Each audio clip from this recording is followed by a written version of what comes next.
नमस्ते बच्चों, आज हम कक्षा 7 विषय हिंदी में लेसन नंबर 5 जो कविता है धरती की शान वो पढ़ेंगे। उसके बारे में आपको मैं समझाऊंगी। तो आज जो कविता है धरती की शान, उसके कवि है पंडित भरत व्यास जी। तो पंडित भरत व्यास जी जो जाने माने गीतकार थे। उसका जन्म 18 दिसंबर 1918 में राजस्थान में एक चूर गांव में हुआ था।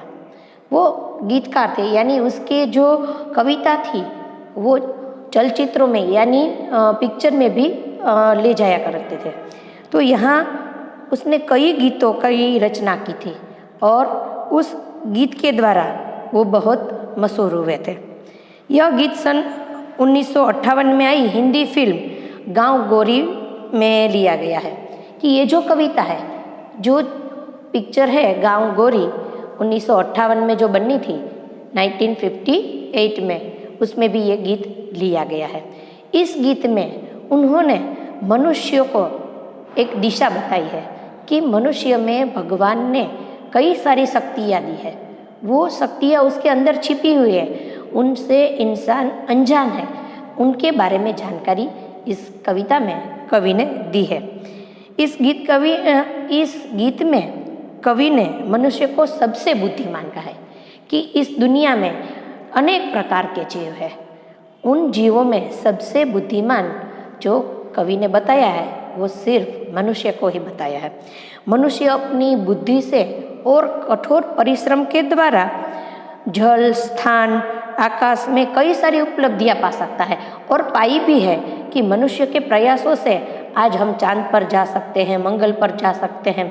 तो ये कई सारी उपलब्धियां मनुष्य ने अपने कठोर परिश्रम और बुद्धि से पाई है। तो यहाँ कवि कहना चाहते हैं कि जो मनुष्य है वो जो प्रकृति है उसको भी अपने अनुकूल ढालने में सक्षम है, पर अथक परिश्रम और बुद्धि से काम लिया जाए तो मनुष्य के लिए कोई भी कार्य असंभव नहीं है। अगर मनुष्य ठान ले, अपनी शक्ति को पहचान ले और बुद्धि का प्रयोग करे तो कोई भी कार्य उसके लिए असंभव नहीं है, ऐसा कवि कहना चाहते हैं। और वो आगे कहना चाहते हैं कि मनुष्य में कई सारी शक्तियाँ उसके अंदर है, अंतर्निहित है, यानी अंदर छिपी हुई है। तो उन शक्तियों का उपयोग करके मनुष्य महानता का प्रमाण दे सकता है कि दुनिया के सामने महान व्यक्ति बनकर भी वो आ सकता है। तो इनके बारे में मनुष्य को जगाने के लिए जो मनुष्य आलसी बन गया है, जो कई सारे मनुष्य ऐसा कहते हैं कि मैं कुछ नहीं कर सकता, मैं ये नहीं कर सकता, मैं बहुत निर्बल हूँ, तो ऐसे मनुष्य के लिए ये प्रेरणा स्वरूप काव्य है। तो आइए देखते हैं काव्य 5 धरती की शान। आइए देखते हैं कविता धरती की शान। धरती की शान तू भारत की संतान, तेरी मुट्ठियों में बंद तूफान है रे, मनुष्य तू बड़ा महान है। मनुष्य को महान कहा है। इस दुनिया में सर्व जीवों में जो अलग अलग प्रकार के जीव है, पशु, पक्षी और कीड़े मकोड़े, कई सारे जीव हैं, उनमें मनुष्य को ही कवि ने महान कहा है। क्यों कहा है महान? कि धरती की शान है, तो धरती का गौरव है। तू भारत की संतान है, भारत माता की तू संतान है। तेरी मुट्ठियों में बंद तूफान, मुट्ठियों में बंद तूफान यानी कि मुट्ठी में बंद नहीं कर सकता, पर वो अपने हिसाब से वो तूफान को रोक सकता है। ऐसी शक्तियाँ मनुष्य के अंदर है। तू जो चाहे पर्वत पहाड़ों को फोड़ दे, तू जो चाहे नदियों के मुख को भी मोड़ दे, तू जो चाहे माटी से अमृत निचोड़ दे, तू जो चाहे धरती को अंबर से जोड़ दे। अमर तेरे प्राण, मिला तुझको वरदान, तेरी आत्मा में स्वयं भगवान है। तो इस पंक्तियों में कवि कहना चाहते हैं कि तू अगर ठान ले तो तू पहाड़ों को फोड़ दे। पहाड़ों को फोड़ दे यानी कि पहाड़ों को तोड़ना नहीं है, पर हम आज देखते हैं कि कई सारी जगह पर्वत है, वहाँ से तोड़कर रास्ता निकाला गया है और कई सारे काम वहाँ से किए गए हैं। तो इसीलिए कहा है कि पर्वत को तू फोड़ सकता है। तू जो चाहे नदियों के मुख को भी मोड़ दे। मुख यानी प्रवाह, उसको दूसरी तरफ मोड़ सकते हैं। उसका प्रवाह कहीं और जा रहा है, नदियों का प्रवाह, तो उनके मुख को भी मोड़ सकते हैं। आज हम देखते हैं कि कई सारी जगह नदियों पर बंध बनाए जाते हैं, यानी डैम, बंध यानी डैम, तो उसके प्रवाह को रोक दिया जाता है। और अगर उसका प्रवाह मोड़ना है तो भी तो तट बना देते हैं, किनारा बना देते हैं और उसके प्रवाह को दूसरी तरफ भी कर सकते हैं। इस तरह कवि कहना चाहते हैं कि मनुष्य के अंदर इतनी सारी शक्तियाँ छिपी हुई है। तू जो चाहे माटी से अमृत निचोड़ दे। माटी से अमृत निचोड़ना यानी मिट्टी से अमृत नहीं निकलता, पर आज हम देखते हैं कि आज के ज़माने में मिट्टी से कई सारे काम हो सकते हैं। मिट्टी के कारण ही हमें अनाज मिलता है, हमें पेड़ पौधे मिलते हैं, उन पेड़ पौधों के कारण हमें कई सारी चीज़ वस्तुएं मिल रही है। तो हमारे लिए वो सारी वस्तुएं अमृत समान है, जिसके बिना हमारा जीवन अधूरा है। इसीलिए कवि कहते हैं कि मिट्टी से अमृत निचोड़ दे। फिर वो कहते हैं कि तू जो चाहे धरती को अंबर से जोड़ दे। तो धरती से अंबर को जोड़ना, तो आप सोचेंगे बच्चों की ये क्या कि धरती और अंबर एक कहाँ से होते हैं, पर आज महान महान वैज्ञानिकों ने इतनी सारी खोजें की हैं और उपलब्धियां पाई हैं कि आज मनुष्य आकाश में भी जा सकता है और मंगल पर गया है, चांद पर गया है। तो आज धरती के मनुष्य के लिए कोई भी असंभव नहीं है, चाहे धरती हो चाहे आकाश हो, यानी उसके लिए एक समान, यानी जोड़ दिया है, धरती के मनुष्य को आकाश से जोड़ दिया है। इसीलिए ये कहते हैं कि धरती को अंबर से जोड़ दे। अमर तेरे प्राण मिला तुझको वरदान, तेरी आत्मा में स्वयं भगवान है। हम अक्सर कहते हैं कि हमारे अंदर भगवान बसे हुए हैं, तो हमारी आत्मा में ही परमात्मा है। तो हमारे जो अंदर जो भगवान बैठा है वो हमारे लिए अमर है, आत्मा हमारी अमर है। उसके लिए कवि कहते हैं कि तेरी आत्मा में ही स्वयं भगवान है, यानी हमारी आत्मा को खोजना है, हमें हमारी शक्ति को पहचानना है कि हमारे अंदर क्या क्या शक्तियाँ छिपी हुई है। आगे कवि कहते हैं कि नैनों में ज्वाल तेरी गति में भूचाल, तेरी छाती में छिपा महाकाल है। पृथ्वी के लाल तेरा हिमगिरी सा भाल, तेरी भ्रुकुटी में तांडव का ताल है। निज को तू जान जरा शक्ति पहचान, तेरी वाणी में युग का आह्वान है। नैनों में ज्वाल यानी मनुष्य क्रोध में आ जाए तो अपने नैनों से यानी आँखों से किसी को भस्म भी कर सकता है। इसके लिए हमारे जो पुराण है, ग्रंथ है, उसमें कई सारे जो उदाहरण है हमें मिल जाएंगे। तेरी गति में भूचाल, कि यहाँ कवि कहते हैं कि अगर मनुष्य क्रोध में आ जाए तो उसके नैनों में वह शक्ति होगी जो आग में होगी, और गति तेरी चाल में भूचाल जैसा अनुभव कराया जा सकता है कि शक्ति इतनी है तेरी चाल में कि धरती कंप आ जाए, ऐसी तेरी चाल है, वो गतिशील है। तेरी छाती में छिपा महाकाल, महाकाल यानी भगवान शिव स्वयं, उसके लिए कहाँ है कि कवि कहते हैं कि तेरे अंदर तेरी छाती में यानी तेरी आत्मा में स्वयं महाकाल छिपे हुए हैं। यानी तू अपने आप को निर्बल मत मान, तेरे में शक्ति छिपी हुई है। पृथ्वी के लाल तेरा हिमगिरी सा भाल, हिमगिरी यानी हिमालय पर्वत का उदाहरण दिया है कि पृथ्वी के लाल यानी धरती की संतान है, धरती का बेटा है, तो तेरे में हिमालय जैसे ऊंचे दर्जे का दिमाग है। उन दिमाग का तू इस्तेमाल कर और महान महान कार्य तू करता जा। और हिमगिरी शाभाल, कपाल यानी बुद्धि तेरे में हिमालय जैसी ऊंचे दर्जे की बुद्धि तेरी है, उसका तू उपयोग करके महान तू बन सकता है। तेरी भ्रुकुटी में तांडव का ताल है। भ्रुकुटी यानी आईब्रोज, और हिंदी में कहे तो भौं, तो इसमें कवि कहते हैं कि तांडव का ताल है। तेरी आईब्रोज में तेरे जो भौं है उसमें तांडव जैसा ताल। तो तांडव नृत्य भगवान शिव जब करते हैं तो दुनिया को हिला देते, दुनिया का नाश भी कर सकते हैं। ऐसा कवि ने अपने नैनों में ज्वाल का है और भ्रुकुटी में तांडव का ताल है। तो शक्ति वो पहचानने के लिए कहते कि मनुष्य जो चाहे कर सकता है। तू भी महान भगवान शिव की तरह तू भी तांडव नृत्य करके यानी गुस्से में आकर तू कोई भी कार्य करे तो भी वो महान बन सकता है। निज को तू जान जरा शक्ति पहचान। निज यानी खुद को, तू अपने आप को पहचान, तू अपने आप को निर्बल मत मान, तेरे अंदर कितनी सारी शक्तियाँ छिपी है। तेरी वाणी में युग का आह्वान, युग का आह्वान, तो युग को बदलना, जमाने को बदलना। तो इसके उदाहरण मैं आपको बताऊं कि हमारा देश जब गुलाम था तो उस देश में सबके जो बुद्धि थी वो भी ऐसी हो गई थी, सब गुलाम बने जा रहे थे, कोई भी मनुष्य के अंदर नई विचारधारा नहीं आ रही थी। तब गांधी जी ने युग का आह्वान किया, देश को बदलने की शक्ति उसमें थी, उसने जान लिया कि मेरे देश को गुलामी में से मुझे आज़ाद करवाना है। तो उन्होंने क्या किया, गली गली, मोहल्ले मोहल्ले, गांव और सारे देश में घूमकर लोगों को जगाया और नए युग का आह्वान किया और अंत में जाकर उसने हमारे देश को आज़ादी दिलाई। तो यहाँ कवि ऐसा ही कहते हैं कि तेरी वाणी में युग का आह्वान है, तू अपनी वाणी से, अपने बोल से पूरे युग को बदल सकता है। इसीलिए मनुष्य अपनी शक्तियों के बारे में अनजान है, उसे जानने के लिए कवि यहाँ कहते हैं।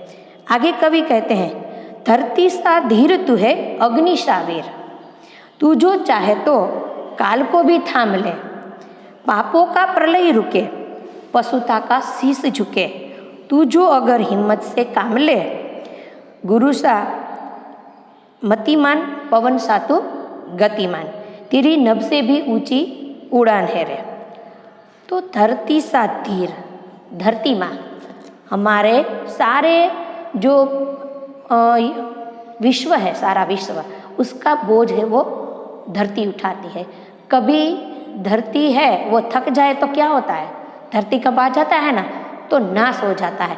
तो धरती जैसा तू धीर है, यानी तेरे में धीरज है, धरती जैसी तुझ में धीरज है। और तू है अग्नि सा वीर, अग्नि का काम क्या है, जलाकर भस्म कर देना। चाहे कितनी भी ऊंची इमारत हो, चाहे बड़े बड़े जंगल हो, तो भी कहीं भी आग लग जाए तो उसका नाश कर सकती है। तो यहाँ कवि इंसान को धरती सा धीर और अग्नि सा वीर, अग्नि जैसा वीर है, ऐसा कवि कहते हैं। तू जो चाहे तो काल को भी थाम ले, काल यानी समय, कि तू जो अगर ठान ले तो तू समय को भी रोक सकता है, कि समय का सदुपयोग करना। यहाँ समय को रुकवा नहीं सकते, पर उस समय का सदुपयोग करके महान कार्य करना, यानी समय को रोक देना। फिर आगे है कि पापों का प्रलय रुके, पशुता का शीश झुके। तो पापों का प्रलय यानी पापों का धरतीकंप। तो आज हम देखते हैं चारों ओर पाप फैले हुए हैं, बड़ों का सम्मान करना भूल गए हैं, किसी को मारना है तो कोई भी सोचता नहीं, और किसी का अपमान और निर्बल को मारना, ये तो आम बात हो गई है। तो चारों ओर पाप ही बढ़ते जा रहे हैं। तो उन पापों का प्रलय कौन रोकेगा, तो मनुष्य खुद ही ये काम कर सकता है। इसीलिए कवि कहते हैं कि पापों का प्रलय रुके, तू जो अगर चाहे तो पापों का प्रलय रुक सकता है, यानी पाप जो चारों ओर फैले हुए उन पर रोक भी इंसान ही ला सकता है। फिर कहाँ है, पशुता का शीश झुके। पशुता तो हम इंसान है, उसको ही कहना पड़ता है कि तू इंसान बन, क्यों जानवरों को नहीं कहना पड़ता। तो हमारे में पशुता आ गई है, मनुष्यता नहीं है हमारे में। मनुष्य आज पशु जैसे काम करने लगा है। इसीलिए कवि कह रहा है कि पशुता का शीश झुके। जो ऐसे कार्य करते हैं पशुता वाले, उन लोगों का शीश झुक जाए, ऐसा कार्य तू भी कर सकता है। तू जो अगर हिम्मत से काम ले, गुरु सा मतिमान, पवन सा तू गतिमान। अगर तू हिम्मत से काम ले, बिना डरे अपनी बुद्धि से काम ले, तो तू गुरु सा मतिमान है। कि गुरुओं जैसे तेरी बुद्धि है, महान महान जो गुरु बन गए उनके जैसी शक्ति तुझ में है और बुद्धि भी उनके जैसी है। पवन सा तू गतिमान है, पवन जैसा तू गतिशील है, तेरी गति पवन जैसी है, ऐसा कवि कहते हैं। फिर कहते हैं कि तेरी नभ से भी ऊंची उड़ान है, तू नभ से भी आगे यानी आकाश से भी ऊंचे जा सकता है, तू ऐसे महान महान कार्य कर सकता है।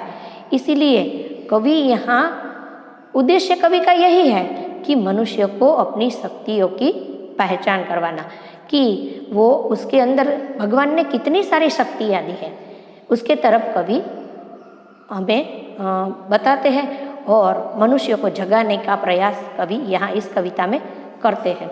आगे हम इस कविता के शब्दार्थ देखते हैं। तो शब्दार्थ देखें तो पहला है शान यानी वैभव या गौरव, फिर है मुख यानी प्रभा, વહેણ, વહેણ ગુજરાતીમાં કહી શકાય, એ ગુજરાતી શબ્દ છે।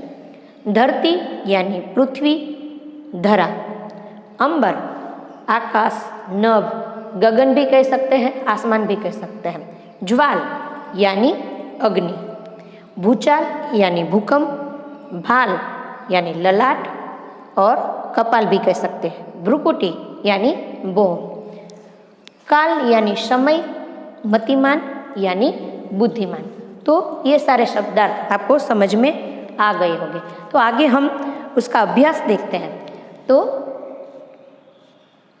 देखिए, पाठ्य पुस्तक अपने सामने रखना ताकि आपको समझ में आए। तो इस अभ्यास में कवि चाहते हैं कि ये गीत है आप डीवीडी या मोबाइल में यूट्यूब पर कहीं भी सुनिए, और ये कवि चाहते हैं कि आप सामूहिक तौर पे या व्यक्तिगत रूप पे आप इसका गान कीजिए, पठन कीजिए।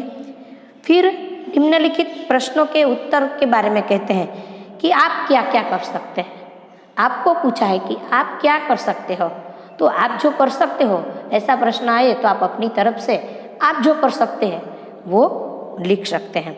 तो ये सारे प्रश्न कि विविध क्षेत्रों में मनुष्य ने क्या क्या प्रगति की है, कि आज अलग अलग क्षेत्र है उसमें क्या क्या प्रगति हुए। तो पहले हम देखते थे कि सभी लोग चलकर एक गांव से दूसरे गांव जाते थे, उस गांव में जाने के लिए पैदल ही जाना पड़ता था, कोई वाहन नहीं था। पर आज यातायात के कई साधन है वो आ गए हैं और उसका उपयोग भी कर रहे हैं हम। और आज आकाश भी मार्ग बना लिया है व्यक्ति ने, यानी कई क्षेत्रों में बिजली के कारण हम कई मशीनों का उपयोग करते हैं और जो कार्य बहुत घंटों में होता था, 4-5 घंटों में होता था, वो 10 मिनट में आज हम कर सकते हैं। इसीलिए यहाँ कह सकते हैं कि विविध क्षेत्रों में अलग अलग प्रकार की प्रगति हुई है। अन्य जीवों से मनुष्य महान कैसे है? तो मनुष्य है उसमें सोचने समझने की शक्ति भगवान ने दी है और बुद्धि क्षमता भी अन्य जीवों से ज़्यादा दी है, पर वो जो कार्य सोचे वो कार्य करने की शक्ति भी भगवान ने सिर्फ मनुष्य को ही दी है। इसीलिए अन्य जीवों से मनुष्य को महान कहा है। तो काव्य में उल्लेखित प्रकृति के तत्व बताइए और उनके समानार्थी शब्द दीजिए। तो इस कविता में प्रकृति यानी नेचर के रिलेटेड जो शब्द है उसको बोलने के लिए कहा है। तो पृथ्वी, आकाश, हवा, ये सारे प्रकृति से रिलेटेड शब्द है। पर्वत, नदी, तो उनके समानार्थी शब्द। तो हमारे शब्दार्थ में ही वो शब्द आ गए हैं। हवा यानी पवन, पर्वत यानी पहाड़, पृथ्वी, धरती, आकाश, तो नभ, ऐसे समानार्थी शब्द कोई भी पूछे जाए तो आपको आना चाहिए। फिर आगे वो कहते हैं कि निम्नलिखित शब्दों का शुद्ध उच्चारण कीजिए। कई बार ऐसे शब्द है उसके उच्चारण हम ठीक से नहीं करते। तो रुष्टपुष्ट, संवाद, शीघ्र, जौहर, अजनबी, वेदांत, मुकद्दर, शागिर्द, वृत्ति और स्पष्ट। आइए उनका अर्थ देखते हैं। रुष्टपुष्ट यानी सशक्त या तंदुरुस्त भी कह सकते हैं, संवाद यानी वार्तालाप या बातचीत भी कह सकते हैं, शीघ्र यानी तुरंत, जौहर यानी कि पहले के ज़माने में जब युद्ध हुआ करते थे उसमें जिसके पति की हार होती है उनकी पत्नियां आग में अपने आप को झोंक देती थी, उनको जौहर कहा जाता था। अजनबी अपरिचित, वेदांत यानी ब्रह्म विद्या, मुकद्दर यानी नसीब, शागिर्द यानी चेला भी कह सकते हैं और विद्यार्थी भी कह सकते हैं, वृत्ति यानी हमारा मनोवृत्ति जो हमारी है वो सोच समझ भी कह सकते हैं, स्पष्ट यानी स्पष्ट बात, इसके लिए कोई स्पष्ट शब्द दूसरा नहीं है। तो यहाँ हम ये पाठ पूरा करते हैं। आशा है कि आपको समझ में आ गया होगा।